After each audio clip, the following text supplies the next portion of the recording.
Bonjour à tous, je suis très contente de vous retrouver aujourd'hui pour cette vidéo essentielle si vous souhaitez créer votre conciergerie immobilière. On va voir ensemble comment créer une conciergerie immobilière rentable. Alors aujourd'hui, on va surtout voir les fondamentaux et on va parler de 3 sujets. Premier sujet, le plus important quand même, qu'est-ce qu'une conciergerie immobilière? Alors je vais vous expliquer ça de façon assez simple.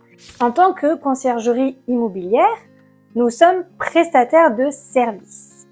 On ne fait pas de transactions immobilières, on n'est pas du tout agent immobilier. C'est vraiment 2 métiers complètement différents. On va gérer l'intendance des biens des propriétaires en location courte durée. On n'a pas besoin de la carte G, comme la carte de gestion des agents immobiliers, pour exercer. D'ailleurs, c'est un des rares métiers, pour ne pas dire le seul, dans l'immobilier où on fait vraiment de la prestation de service. En soi, c'est assez simple. Le propriétaire souhaite mettre son logement en location courte durée. Il ne peut pas ou ne sait pas s'en occuper et donc il va faire appel à une conciergerie pour pouvoir partir libre, tranquille, faire ses affaires et ne pas avoir à s'occuper de son logement qui est en location courte durée. Les avantages pour lui à passer par une conciergerie, c'est qu'il va avoir une meilleure rentabilité puisqu'une conciergerie professionnelle utilise des outils professionnels. C'est un petit peu comme si vous aviez un hôtel et que vous gériez à la place des chambres des locations Airbnb. C'est un petit peu le même concept. Donc lui, les avantages, c'est que déjà, il aura une meilleure rentabilité et en plus de ça, il aura rien à s'occuper.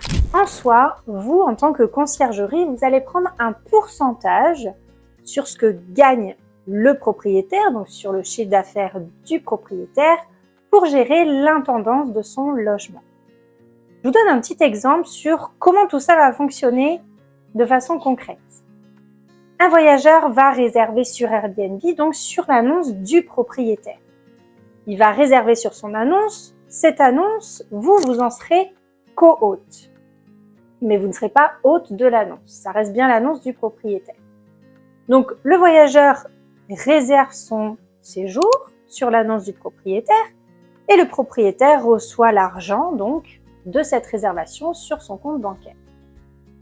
Vous, en tant que conciergerie, à la fin de chaque mois, vous allez dire « Ok, vous avez perçu tant d'argent sur votre compte bancaire avec 5-6 réservations dans le mois, eh bien moi, je vais prendre entre 20 et 30-35% de ce que vous avez perçu.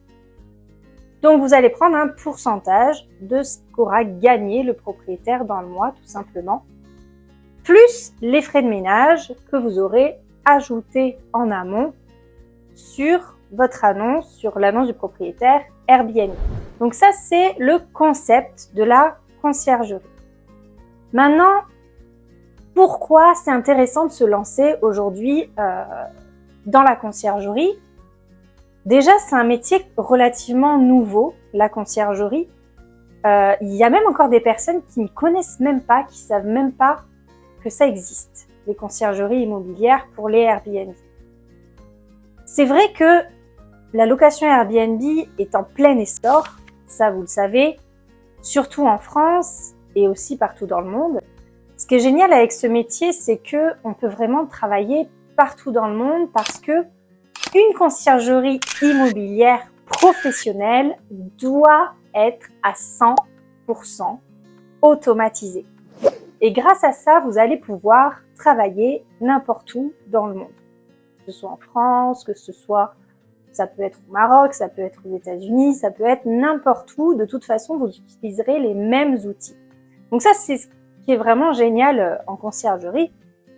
Mais vraiment, les avantages de la conciergerie et pourquoi c'est intéressant de se lancer dans la conciergerie en ce moment, vous allez me dire grâce au JO. Alors, oui, certainement parce que ça a fait quand même un gros coup de pub sur la France, les JO en 2024, bien sûr. Mais il y a aussi d'autres raisons, dont l'inflation. Bah oui, si on y pense, c'est quand même logique. Les propriétaires de location courte durée, qu'est-ce qu'ils font aujourd'hui? Système D. ça devient de plus en plus compliqué, peut-être que cette année, je voudrais partir en vacances, mais du coup, je vais plutôt louer mon logement ou ma résidence principale ou autre pour financer mes vacances, par exemple. C'est vraiment le système D aujourd'hui, la location Airbnb. Et tout le monde connaît quelqu'un qui loue son logement en location Airbnb. Donc, c'est vraiment en plein essor. Et surtout le métier de conciergerie parce que aujourd'hui, c'est vraiment un métier à part entière pour les propriétaires de location courte durée. Donc ça y est, vous souhaitez ouvrir votre conciergerie, mais pour bien démarrer, comme dans tout business, c'est important de faire les choses dans l'ordre, étape par étape, et d'avoir une base solide. Donc, on va voir ensemble aujourd'hui l'étape fondamentale, c'est-à-dire vraiment le socle de votre conciergerie, ce qui est important de faire au tout début quand vous démarrez. Il y a principalement 3 choses. Déjà, la première chose, c'est vraiment de se former parce que c'est vraiment très important de connaître par cœur votre métier et de savoir où vous allez et comment vous allez travailler. Dans tous les métiers, c'est la même chose, c'est important de bien se former avant de démarrer une nouvelle activité. Donc ça, c'est OK. La deuxième partie, ça va être l'étude de marché.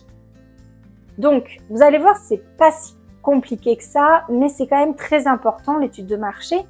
En fait, il va vraiment falloir que vous visualisiez qu'est-ce qui va se passer les prochains mois de votre début d'activité ou la première année de votre conciergerie, comment ça va se dérouler. Ça paraît un petit peu bizarre comme ça, mais c'est important de se projeter sur la première année de votre activité. Et pour ça, il va falloir un petit peu aller voir comment ça se passe sur le marché.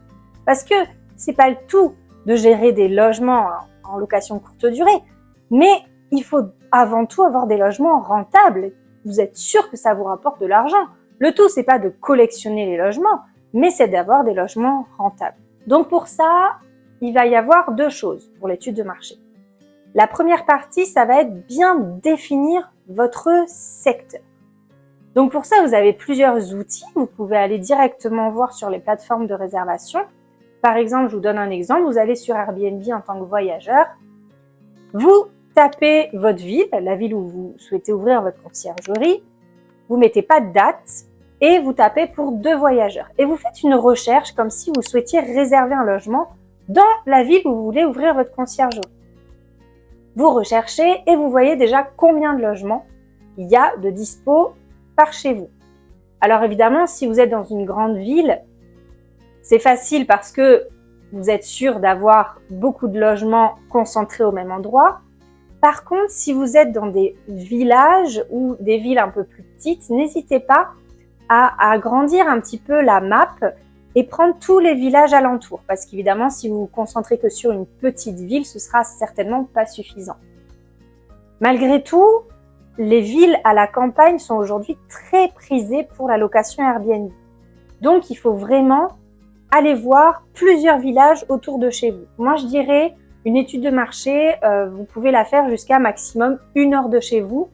Parce que je trouve ça bien quand on démarre, de démarrer tranquillement autour de chez soi. Moi, je trouve que c'est important quand on démarre un business de le faire de façon sereine. Et je trouve ça bien de démarrer tranquille autour de chez vous. Une fois que vous êtes en place, il n'y a pas de problème. Vous pouvez par la suite développer même d'autres secteurs, voire d'autres pays sans problème. Mais pour démarrer, faites déjà une étude de marché autour de chez vous. Et vous voyez les villes qui sont les plus intéressantes pour la location courte durée. Donc vous pouvez utiliser Airbnb, mais vous pouvez aussi utiliser AirDNA. AirDNA, c'est un site américain qui est dédié pour justement les études de marché. C'est vraiment fait pour, donc n'hésitez pas à vous en servir. Alors il y a une partie payante et une partie gratuite. Ils ont quand même assez restreint. Donc, je vous conseillerais quand même de prendre la partie payante, mais c'est vrai que c'est vraiment hyper pratique pour faire l'étude de marché, parce que vous n'avez plus qu'à mettre le nom de la ville et ding, ding, ding, vous avez vraiment toutes les infos nécessaires pour votre étude de marché et vous voyez quelle ville est la plus intéressante pour vous-même vous positionner et faire votre secteur. La deuxième partie de l'étude de marché, ça va être qu'est-ce que vous allez proposer aux propriétaires comme forfait et à quel prix. Donc pour ça, il va vraiment falloir aller voir aussi un petit peu à la concurrence comment ça se passe, que proposent les conciergeries autour de chez vous et à quel prix, à quel pourcentage, pour vraiment vous positionner sur le marché et proposer une super offre alléchante pour les propriétaires. Et la troisième partie, ça va être vraiment la création de votre société, bien sûr. Il va falloir créer votre société de conciergerie. Donc pour ça, je vous conseille vraiment de vous rapprocher d'un professionnel pour la création de votre société parce que il va falloir avoir des conseils en fonction de votre situation. Quel est le mieux à ouvrir comme société? Vous pouvez très bien, par exemple, démarrer en tant qu'auto-entrepreneur pour ouvrir votre conciergerie, évidemment, sans aucun problème. Et aussi, vous aurez toute la partie logo, toute cette partie mise en place, créer votre logo, évidemment, choisir votre nom commercial, etc. Donc ça, c'est vraiment la toute première partie, la partie mise en place de votre conciergerie. C'est vraiment sympa parce que votre projet devient vraiment concret. Mais le plus important, c'est vraiment de faire les choses bien du début pour avoir un business par la suite qui cartonne. Donc voilà pour cette première vidéo. J'espère que ça vous a apporté plein de conseils et plein de choses que vous allez pouvoir mettre en place. Et je vous souhaite plein de bonnes choses pour ce nouveau business.